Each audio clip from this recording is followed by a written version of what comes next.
ये देखो, ये इंसान राम बनने चला है। देख रहे हो इसका असली हरकत। ये पवन सिंह को बोलता है कि औरत का सम्मान नहीं करता है। देख लो, कभी देखो हो क्या पवन सिंह को ऐसा करते हुए स्टेज पे किसी के साथ, किसी लड़की के साथ? वो कितना प्यार से बात करता है, कितना प्यार से वो करता है। इसकी हरकत देखो, कितनी नीच हरकत है।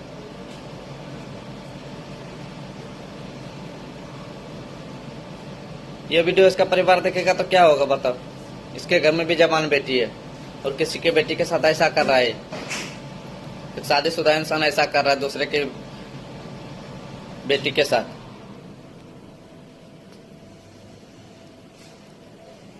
और ये राम बनने चला है, अभी पिक्चर में राम का किरदार कर रहा है।